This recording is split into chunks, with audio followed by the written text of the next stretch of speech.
Kasih dalam nama Yesus firman Tuhan pada hari ini yaitu mengenai bentukan Tuhan. Bentukan Tuhan. Saudaraku, Tuhan perlu membentuk kita lebih dahulu supaya kita bisa dipakai Tuhan. Tidak cukup hanya sudah bertobat, sudah menyerahkan diri saja, tetapi kita perlu dibentuk oleh Tuhan, saudara. Minggu yang lalu kita telah melihat mengenai Yusuf. Yusuf dalam perjanjian lama. Yusuf anak Yakub. Tuhan mempunyai maksud yang luar biasa besarnya dalam hidup Yusuf. Dan Tuhan telah menyatakannya kepada Yusuf melalui mimpi. Yusuf pun mengerti bahwasanya mimpi itu dari Tuhan. Dan Yusuf pun tahu bahwasanya dia akan menjadi pemimpin yang besar, di mana orang-orang termasuk saudara-saudaranya menyembah kepadanya. Dua kali mimpi itu berlaku, saudaraku, untuk memastikan bahwasanya memang Tuhan betul-betul, memang Tuhan pasti menyampaikan maksudnya tersebut pada Yusuf. Tetapi apa yang kita lihat pada Yusuf justru kebalikannya. Yusuf mau dibunuh oleh saudara-saudaranya. Yusuf dicampakkan dalam sumur. Kemudian datang orang Ismail, dia juallah Yusuf kepada orang Ismail tersebut sebagai budak. Sungguh-sungguh kalau menurut perkiraan manusia sudah hilang harapan jadi pemimpin. Pada waktu itu kalau seorang budak tidak ada lagi masa depannya. Sampai anak cucunya tetap budak terus. Nah, kelihatannya saudaraku, yang jadi kepada Yusuf sangat bertentangan dengan mimpinya. Tetapi Tuhan kita Tuhan yang ajaib, Tuhan yang berkuasa, Tuhan yang tidak berubah dari zaman ke zaman. Apa yang difirmankan Tuhan pasti digenapi Tuhan. Apa yang dijanjikan Tuhan pasti digenapi Tuhan. Walau bagaimanapun besarnya gelombang ataupun keadaan-keadaan yang menghalangi maksud Tuhan tersebut jadi. Sepanjang kita setia, sepanjang kita percaya terus. Yusuf tidak pernah melepaskan visinya. Yusuf tidak pernah melepaskan mimpinya itu. Itu sebabnya dia tetap teguh. Apapun yang jadi kepadanya, apapun perlakuan saudaraku yang diberikan kepadanya, dia tetap saudaraku memegang visi yang daripada Tuhan, memegang panggilan Tuhan itu, dan tidak mau jatuh kepada dosa, dan tidak mau membalas dendam, saudara. Saudara, kemudian Tuhan bermurah, Tuhan menyertai Yusuf. Kemudian Yusuf beroleh keluasan hati dari Potifar yang menjadi tuannya. Yusuf menjadi hambanya. Namun saudaraku, iblis saudaraku belum berhenti bekerja, saudaraku. Dia mau menjatuhkan Yusuf. Dia mau menghancurkan hidup Yusuf melalui istri Potifar yang menggoda Yusuf dari hari ke hari, dari hari ke hari, supaya Yusuf jatuh pada dosa hawa nafsu. Tapi nyata Yusuf teguh, saudaraku. Dia tahu kalau dia sempat jatuh kepada dosa, panggilannya hilang.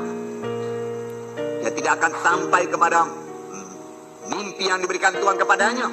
Tuhan sendiri mau menyampaikan mimpi itu. Tetapi kalau Yusuf, saudaraku, jatuh kepada dosa dengan menuruti hawa nafsu, saudaraku, tunduk kepada istri Firaun, saudaraku, dia akan diperbudak terus. Dan hilanglah mimpinya tersebut. Tetapi syukur, Yusuf dengan tegas berkata tidak kepada dosa, tidak kepada hawa nafsu. Aku mau sampai kepada panggilan Tuhan, dia katakan. Ya, panggilan Tuhan begitu indah dalam hidupku. Bagaimana mungkin aku berbuat dosa seperti itu? Aku mau sampai kepada panggilan Tuhan. Saya yakin semua kita saudaraku sudah dipanggil Tuhan, dan Tuhan punya maksud yang begitu indah dalam hidup kita. Saudaraku, janganlah gagalkan panggilan Tuhan dari pihak kita. Kalau daripada pihak Tuhan, Tuhan pasti menyampaikan maksudnya. Daripada pihak kita, saudaraku, kita kurang menghargakan panggilan Tuhan. Sama sebagaimana Esau kurang menghargakan hak kesulungannya, dan dia jual hak kesulungannya itu dengan sepiring bubur. Dan kemudian dia menangis dengan sangat, saudaraku. Tetapi dia tetap diperhamba oleh Yakub, saudaraku. Dia telah menjual hak kesulungannya itu. Akhirnya dia menangis. Dengan apa dia jual? Murah sekali. Hanya sepiring bubur untuk memuaskan nafsu dagingnya, nafsu laparnya, saudaraku. Nah, Yusuf, saudaraku, dia difitnah dan dia dipenjarakan, dan dia terus, saudaraku, dalam persekutuan yang indah dengan Tuhan. Tidak mau menyimpan kepahitan, tidak mau membalas dendam, saudaraku. Dia tidak pernah menyalahkan Tuhan dan berkata, manalah Tuhan janjimu itu, keadaanku begini Tuhan. Dia tidak pernah.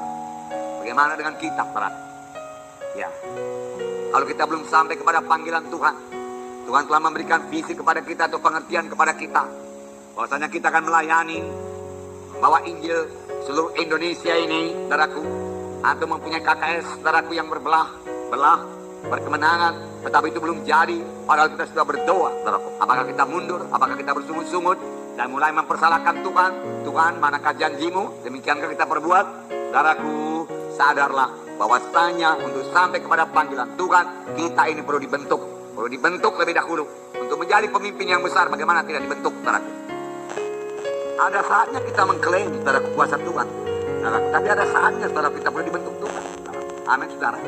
Dan dalam hal itu kita harus menyerah kepada Tuhan dan mengangkat salib, saudaraku.